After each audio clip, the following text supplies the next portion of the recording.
location setting. Now, what I'm saying here is that I've already turned it off here. So this would have been on, and you'd have a list of apps that are collecting your location. You can allow location to be on and say only certain apps can track my location. For example, you may want your mapping application to track it. They have their own mapping application, by the way. So instead of going to the web and going to the whatever their maps is, they have their own mapping application. It just works with their website. What's theirs? Well, they've got it all folded under Bing now, but it's the Bing Maps. I think it used to be MapQuest or one of those. I forget which one. Bada Bing. Huh? Bada Bing, yeah. So the map tile would keep track of where you are. You can say, I'll let that one keep track of where I am, but the FBI surveillance application, I won't let keep track of where I am, or vice versa. Or you just turn the whole thing off. Okay. Personal data synced to Microsoft servers. So your Wi-Fi password, your computer password, all sorts of other personal data. I'm not talking about application data. I'm not talking about your documents or your pictures at this point, but internal computer stuff can be shared with your contacts. We'll talk about that in a minute. Cortana, which is their Siri competitor, is collecting all sorts of information about your preferences, what restaurants you go to, what kinds of questions you ask, what kind of clothes you wear, where you shop, because that's the only way those services can do their thing. They got to know about you. If you're going to say to it, where's the nearest restaurant, to do a good job, it's got to know what kind of food you like. Yeah. Okay. But that's what Siri does. Yeah. Android, Google has a similar application. It's not as advanced as Siri or Cortana, but it's doing the same kind of thing. So again, you can go to speech, inking and typing, and you can tell it, don't get to know me. That's what I've done. That's why it says get to know me. The other, if it was on, it would say stop getting to know me or something like that. And it stops collecting that data. Or at least supposedly. I can't tell you that I can guarantee that it isn't collecting that data, but if they're collecting the data anyway after you've turned it off, that's probably going to be that's a couple of multi-bazillion-dollar lawsuits waiting for them. So chances are they have in fact turned it off. Okay. So now data synced with other devices. What does that mean? Let's say you play a game, you're playing some games, and you've got scores. It can automatically sync with a server that belongs to the game manufacturer. One of the things this can be used for is what are called beacons for the advertisers. So you get into an area, their beacon discovers you're there, and it starts sending you, customized advertising. Which sounds an awful lot like, remember Minority Report? The Tom Cruise, where it looks at your eyeball and it figures out who you are, and as you're walking down the street, it's giving you customized ads. It's getting close to that. You can turn it off.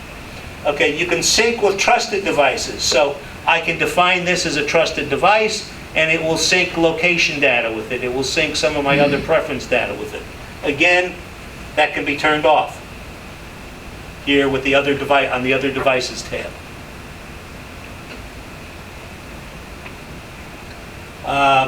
Now, data syncing with Microsoft servers. This is one that's created a huge amount of consternation. Microsoft gives you 15 gigabytes of free storage in the cloud. So when you're creating a document, when you're working with pictures, you can sync them right up to the cloud. Automatic backup. Not just automatic backup, but wherever you go, any computer, you can go retrieve your stuff. But it's syncing all your data to the cloud. People say, well, how do we know Microsoft might be taking your pictures and using them? Well, that's exactly what Flickr did. It's exactly what some of the other cloud photo services have done, have been hit with huge lawsuits for doing that. It's exactly what Facebook has done. If you put your data up there, don't be surprised if one day you see it being used by somebody else if you put your photos up there. That's what these guys do. If you do OneDrive and you turn it on, you decide to use it, you can have an automatic sync So you're busy working on a document, you're busy working on a tax document, you're working on your letter to the IRS, and you've put in there, all sorts of secret stuff, like I have this $1 million account down in the Cayman Islands, account 12345, and you save that file and it syncs up there. Well, you're an idiot, but that's beside the point. Okay, if you have automatic sync turned on, everything's going to get synced up to the cloud. Great, you now have backup. Problem, everything you do is going to get synced up to the cloud. But guess what? Google and Apple do the same thing. Google Drive, that's what it does. You can have it sync. In which case, everything you do, right up to the cloud. You can turn it off. In fact, the auto sync actually has to be enabled, consciously enabled to work. So you can set up a you can set up a Microsoft OneDrive account, and you can decide when you want to send data up there or retrieve data from there.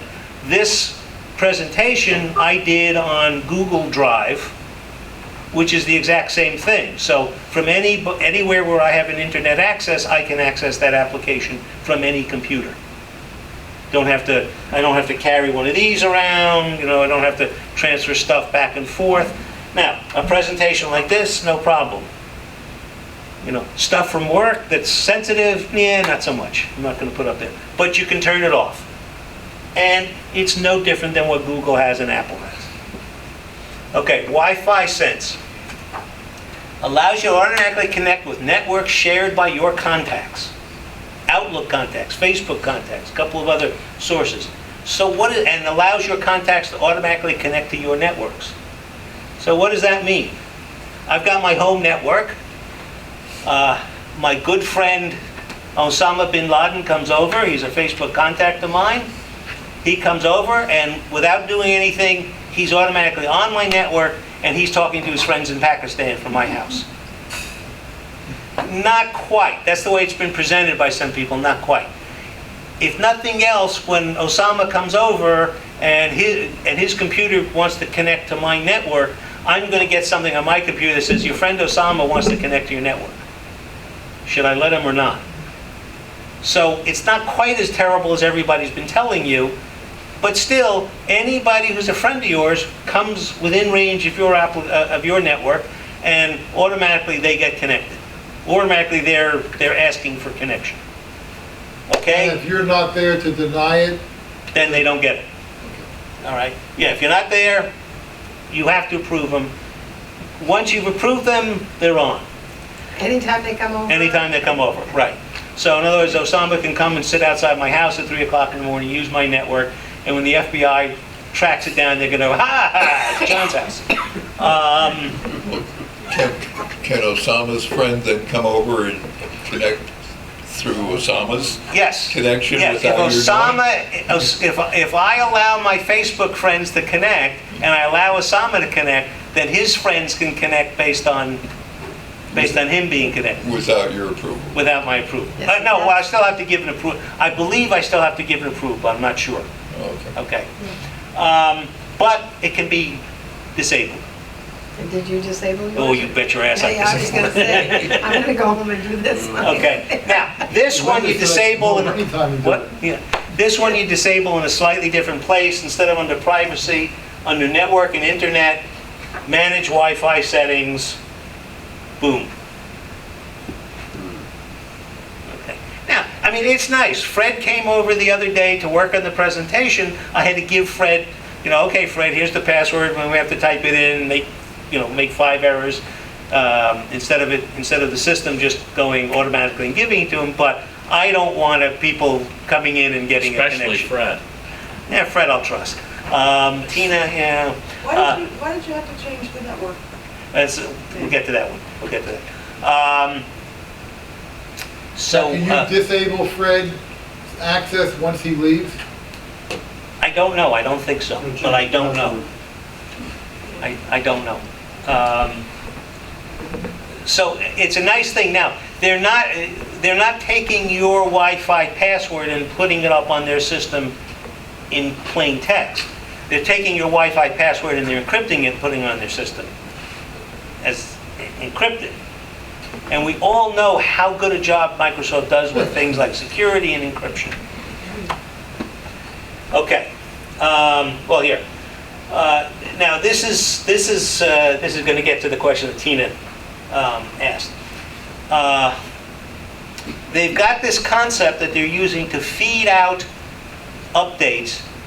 They're using what's called a torrent feed. If any of you know what BitTorrent is, you've ever heard of this, BitTorrent is a way of having a whole bunch of computers that will serve out information. So if you become part of a BitTorrent and you have movies on your computer, and somebody goes to a service and says, hey, I want to download Minority Report, the movie Minority Report. That service will look and say, oh, John's near you, he has it, and it will have your computer send it out to that person. All that porno you got on there? Whatever you got, okay? And by the way, BitTorrent is the single biggest deliverer of porno, except maybe for some servers in the Vatican, and that's not a joke, actually. At any rate, so you're going to get your updates, not necessarily directly from a Microsoft server, but from somebody else's computer that got it from Microsoft. Or somebody else's computer that got it from somebody else's computer that got it from somebody else's computer that got it from Microsoft. And also, your computer will be used to serve out to other people. Okay, so the first thing you sit there and say, wait a minute, I got dial-up. The computer knows if you have this process knows if you have dial-up, and it's not going to do that. If you have a measured or a limited quantity connection, if you've got something from, if your ISP limits you to the amount of data a month, you can only do 50 gig of data a month. You can they call that a measured connection. You would want to turn this off because it's going to use up a lot of your 50 gig. So my Windows could be getting updated from your computer, Yes, but your computer may have been hacked. my computer. What? May have been hacked by somebody. Well, that's the question. The answer, people asked that of Microsoft, and Microsoft said, oh no, this is not a security risk. Well, And let me tell you, if Microsoft says that something isn't a security risk, you can take that to the bank. Maybe a Bitcoin bank, but that's about it, okay? Why would you want this capability on your machine at all? Because you're a nice guy and you want to help other people. You want to help Microsoft not have to have a huge amount of bandwidth. or you want to infect other people's computers. Well, what they're saying is that their answer was, we have very careful control over the files that are being sent, so we know exactly, we have all sorts of check digits on the files. We have file size. We know down to the individual bit how big these files are. It would be almost impossible for somebody to insert a virus into one of our files without changing one of those values. Do you really believe that? Is there anybody in this room stupid enough to believe that the expert hackers out there couldn't do something like that? Okay, Microsoft apparently is, but that's about it. Now, you can certainly disable the ability of somebody to pull from your computer. In other words, using your bandwidth to deliver the output. And you do that by changing the name of your network to underbar opt-out, or the ending. Whatever your name is now, you just add underbar opt-out as the name of your network. Okay. What I don't know, there's been mixed reports in the press about whether that prevents you from downloading from somebody else. Whether that means you're always going to go get a Microsoft server. And I don't know the answer to that yet. So that's one thing, that's one place where we need to find out, because that can be sticky. You know that somebody's going to figure out a way to insert a virus into a file, yet make it appear to Microsoft as if the file is perfect. You know it. If not the Russians, then the Chinese. Or maybe if not the Chinese, then the Russians. And let's not forget the Pakistanis and the Indians. Okay. Not to mention the 12-year-old autistic wonder kid at AITE, who probably is better than all of them. So that one's a little iffy. All right, there's lots of other privacy issues like microphone. Which applications can use your microphone? Which applications, did I miss one? What happened to camera? Okay. Oh, there's camera, sorry, I got them out of order. Which applications can access your camera? If you remember, there have been problems with computers with built-in cameras where people were installing viruses that activate your camera and seeing what you're doing. So you have some control. It'll actually show you which applications are trying to use your camera, and you can turn them on or off individually, or you can say, nobody gets to use my camera. Personally, when it comes to the camera, I don't have a camera on this one, but any computer I have that has a camera built into it has a piece of duct tape over the camera lens. Right. Well, if I ever have to pull that off, I'm going to have a terrible camera view, but, screw it. Band-Aid. Huh? Use a Band-Aid. Yeah. Oh, yeah, should have thought of that. Oh, Yeah. oh I well. have Sorry, a Tina. I have a Post-it note online. Yeah, huh? Did you put a Band-Aid on mine? No, I put a On piece your of lap? duct tape on yours. Yeah. No, I didn't actually endorse it, but, Because cellophane. yeah, cellophane, right. Get a little tiny picture, some really nice juicy porn, and stick it right over the camera. So that, anytime somebody looks at your camera, they're seeing something. All right, so. Your bandwidth will get killed. Yes, so account information. Some apps want your account information, name, location, things like that. A lot of games do that kind of thing. Or mapping applications want that. Again, you can control that. Do you have to give it to them to sign up? Well, it depends on the game. Some of them require to sign up. If the game manufacturer wants that from me, I'm not going to play the game. Sorry, that's my personal. Other people will happily go and play the game. I don't know what to tell you, but there are some games out there, they want that information. Supposedly it's to give you a better experience, to compare you against other people in your area, and also to sell as much information about you as possible to whoever wants to buy it. So, you can control what applications have access to your contacts. One of the things that you'll see if you've installed any apps on a smartphone or installed any apps on a tablet is these applications are asking for all sorts of information. They want access to your contacts, and they want access to your calendars, and they want access to your mail. And wait a minute, this is a game. Why do you need access to my email?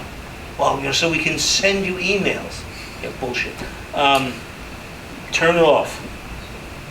But it's no different than your phone. It's no different than your tablet. Access to your calendar. Well, yeah, in my case, I want my mail and calendar to have access to my calendar since they're my mail and calendar, but that's about it.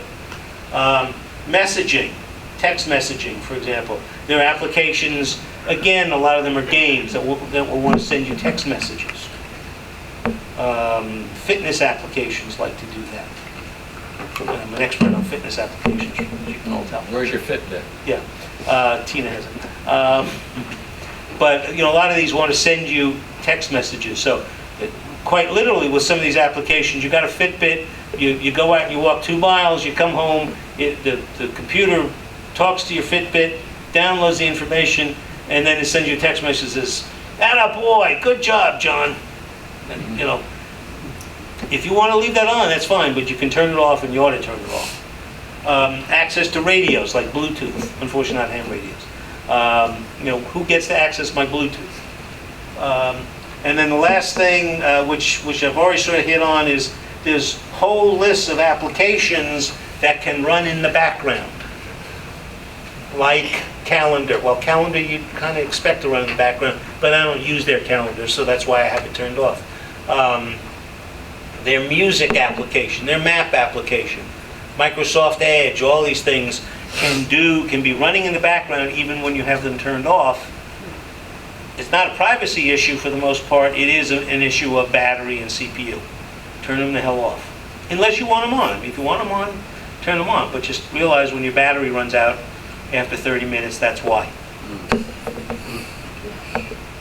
It's nothing different than what you're doing with your tablet. It's nothing different than what you're doing if you're on an iPad. It's nothing different than what you're doing with your smartphone.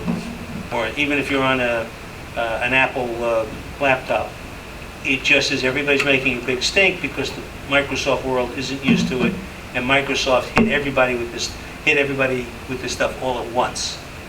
Just, Apple did it slowly over a couple of years. Google did it slowly over a couple of years. Microsoft, after having none of this, all of a sudden came out and said, okay, here it is, we got everything all at once. And it's all turned on, good luck. But that's the only real difference. That's it. I just checked my fitness app, Yeah. and all it did was laugh, laugh, laugh. Okay, thank you, everyone. By the way, this is Google Slide, Google, I forget what they call it these days. But this is the Google PowerPoint. I'm using Google Doc, Google Sheet, and Google Slides or presentation, whatever the hell they're calling it. I'm using them almost exclusively now. I do stuff for clients. The worst that happens is the client says, "Hey, how come your heading wasn't with your, didn't go on the page break along with your with the first paragraph?" Big deal. If you do really extensive bookmarking and cross-referencing and really complex formatting and pictures with words wrapped around them and all that, you're going to want to go to Microsoft Office. Other than that, this does perfectly fine. I think I figured out a way how to get around Andy's question. Go on eBay, get an OEM copy of 7 or 8. You gotta sell it to you one piece of hardware, Yeah. like maybe $1,000 or something. Probably could get it real cheap for that box. And then do the upgrade to the Windows 10. Actually, no, I think my Windows 7 is an upgrade. Yeah. I was going to say, I remember having a 3-pack for Windows 7, but I think it was an upgrade 3-pack, not an original 3-pack. Because since I'm not using it anymore, I could give it to you, but if it was an upgrade, that won't help. Well, I got a Dell tower I picked up from the raffle, and it was running the Trail version of 10. I never got a chance to, I'm hooking it up. It's asking me for a digital signature and everything, and it says ask your administrator. I think it needs to set up this for the Dell. It may, I don't It know. needs to set up this with an operating system on it, like 7 or 8. Okay, And if you have Windows 95 or Yeah. XP, you can buy the 10. yes. But does it pay to put it on a computer that has 95 or XP? Probably not. Like I said, it's working better with some older computers than XP did. Whether it's worth it, I don't know. Some of these really older, slow computers, I can't tell you that it's worth it or not. You gotta have a certain processor speed stand for it to work. I mean, the information is out there as to what the minimum processor is, minimum memory. 95, if you got something that's working with 95, I'll bet that computer is not strong enough. But then again, like I said, that little netbook is kind of running okay. And there's a program you download. I've got a netbook, it's slower than all get out. Yeah, but what Bill is about to say, there's a program you can download. It'll tell you if your computer's upgradable. Yeah. It'll tell you if it's got enough power. It's going to say it's not upgradable if it's running 95, but it'll tell you if it's got enough horsepower, memory, etc. Okay, let's take a break. Obviously, we don't have a raffle since Ernest isn't here.